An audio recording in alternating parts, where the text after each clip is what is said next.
With so many cool heroes in Deadlock to choose from, I'm on a mission to learn them all. I'm going to spend 50 games with each character to discover what they can teach me and how they can help me become a better player. Afterwards, I'll discuss my findings on things like builds, positioning, playstyle, and of course fun, all for the love of learning. So without further ado, let's kick things off with my main, Paige. When it comes to character-driven games or multiplayer games, finding that hero or playstyle that speaks to you is such a fundamental part of the experience. Whether it's a role in Overwatch, a weapon in Counter-Strike, or a character in Street Fighter, every player is going to have something unique that sticks out to them and that they gravitate towards. When you find that thing, whatever it may be, it might completely change the game for you and give you that incredible moment where everything just clicks. Paige was that thing for me. I can still remember the first time I swapped to her in the hideout, read her abilities, and went, oh yeah, this is the one. From her visual design to her playstyle and how she builds, she immediately struck a chord with me, becoming the catalyst for my now love of Deadlock. Paige is a support character through and through, but one that I think of as a hybrid or non-traditional support, as she isn't primarily focused on healing per se, instead having her strengths in buffing teammates and debuffing enemies. She's just as much about keeping your team alive in a fight as she is helping them to secure kills. Her kit has this really interesting duality to it as a result that not only makes it feel really unique,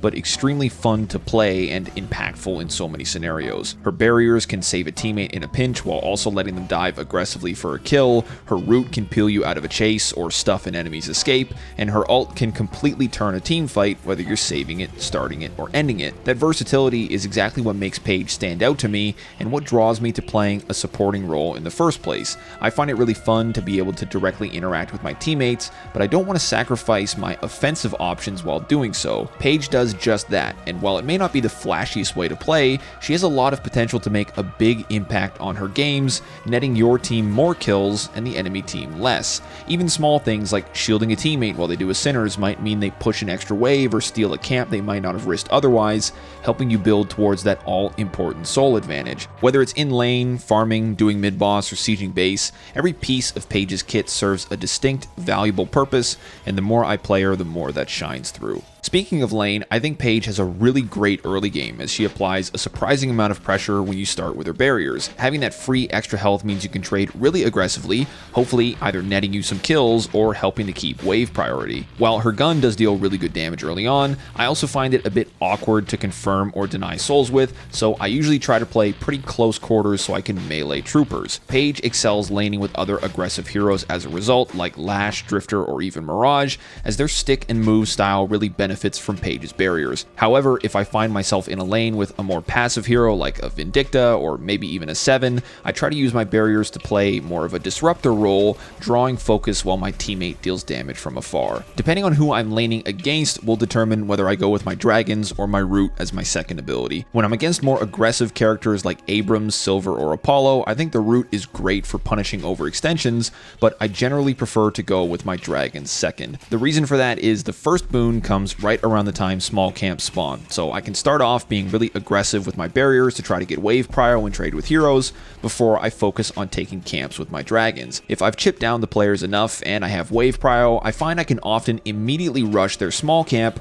and clear it with a dragon and heavy melee before they have a chance to react. If I've got a barrier stocked up as well, I think it's a pretty safe bet to try, so I think dragons are the way to go unless I'm really on the back foot. In terms of how I like to build in lane, I almost always rush Guardian Ward first, as having a second barrier to cycle through makes a huge difference on how much pressure I can apply. If my teammate isn't really making any moves and I need to try to deal more damage, I might rush my Spirit Spike first and build more around my dragons, but generally I think Guardian Ward is a fantastic first item on Paige. For my Spirit investment, I like to go with Extra Spirit, Expansion from my root, Compress cooldown for my barriers, and Arcane Surge. This puts me at my 4.8k spike, gets me a much needed third stamina bar, and reduces my barriers from a 30-second cooldown to 25 seconds. Since dishing out barriers is the name of the game, I think cooldown is a great choice as early as possible, but depending on the matchup I have in lane, I might buy something like a Slowing Hex or Rusted Barrel instead of cooldown or Arcane Surge. When lane ends, I generally like to go with Enduring Speed to help me rotate around the map,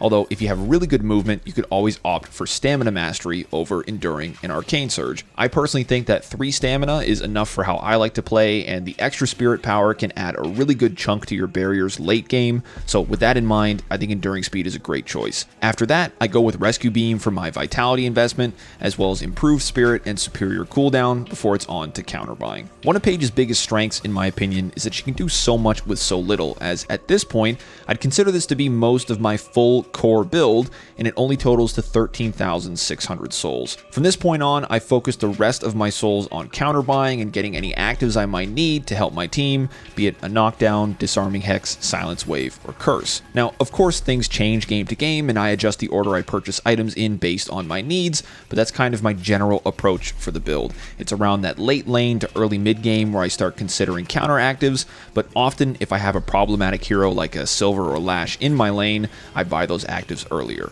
When it comes to the mid game, Paige really wants to be active, as she's only effective when working with the team, and she doesn't really need to farm much. Since Paige's strengths also come from the utility of her items and the buffs or CC in her kit, I find that my individual strength isn't really my focus, but it's rather giving my teammates advantages in fights and my enemies disadvantages. The way I think of it is, Paige really wants to support your playmaker while countering theirs. So let's say there's a Lash on my team with the most souls netting the most kills. I'll often try to stick with them as they move around the map, giving them barriers when they dive so they can stay safe, and rooting anyone trying to escape. If I notice that as the game progresses, certain players are starting to counter Lash, I will counter them in return, so Lash himself might not need to spend an item slot on it. For example, if there's a few heroes with movement options to escape, like Mina, Sinclair, or Celeste, I'll opt for a slowing hex, or if he's having problems killing characters with iframes like Pocket, Apollo, or Ivy, I'll go with Silence Wave. In the same vein, if we're getting completely rolled by a Silver we can't kill in her wolf form,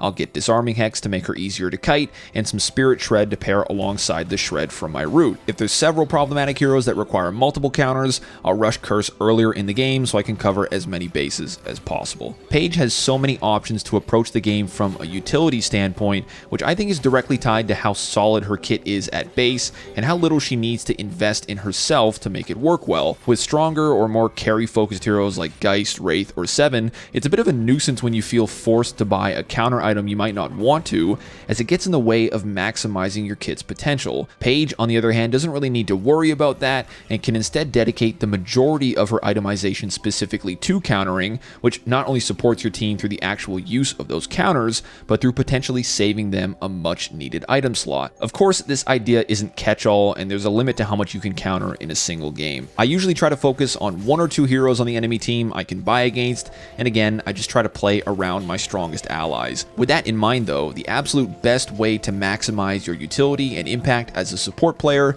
is through communicating with your team. When I first started to play Deadlock, I was pretty apprehensive about using a microphone, as I was still learning the ropes and didn't really want to sound as lost as I was. Over time though, as I developed my understanding of macro, I realized how important it was to consistently communicate with my team, especially on Paige. Whether it was letting them know what actives I had ready, saying that I'd give them a barrier when they dive, or just calling out where I was heading on the map, it made a huge difference. This is not only because Deadlock is a team game, but because your teammates will inherently feel more comfortable making moves or being active if they know that you're there to bolster them. Since Paige can't really be active on her own, I find it to be crucial that I instead encourage my teammates to be active and vocalize that I'll be there to help them. I'll ask my team what they think we should do next, I'll encourage or start earn runs, or try to coordinate with my team what lane or objective we should push and where I'll be in the process. This idea has helped me on so many levels, and I really think that using a microphone has had the single largest impact on my progress as a player. I've also found that if one person is willing to comm consistently,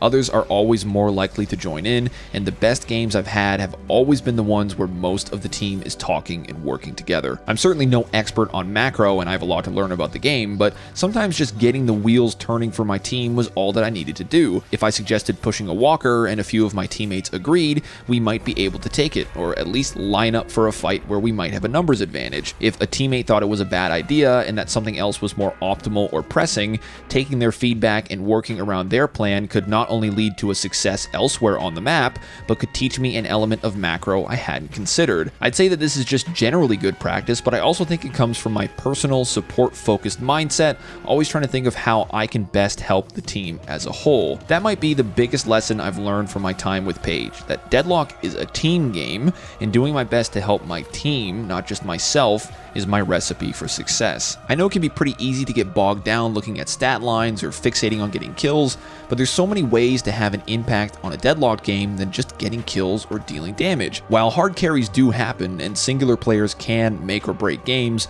I think most of the magic happens when the team comes together, proving it's greater than the sum of its parts. While I think the road ahead for me as a player is certainly a long one, I'm really glad that I started my journey on Paige, as her strengths have taught me so much about the foundational elements of Deadlock. Without needing to rely on being a sharpshooter or a big playmaker, I could step back, take a broader look at the game, and try to understand what really makes it all tick. While hitting shots or fighting well are absolutely some of the foundational elements, they're only singular pillars among many that need to be strong for you to meet your potential as a player. Whether it's mechanics, movement, itemization, positioning, or coordination, each game of Deadlock is an opportunity to improve those pillars, and for me, understanding how many different ways I could improve made the whole process so much more approachable. Just as each hero has their own set of strengths and weaknesses, so does each player. Identifying my own strong suits helped me to prioritize how I could help my team and impact my games, while seeing my weak points motivated me to continue learning and push myself. I think Paige had all of the right ingredients for me to start maximizing my potential,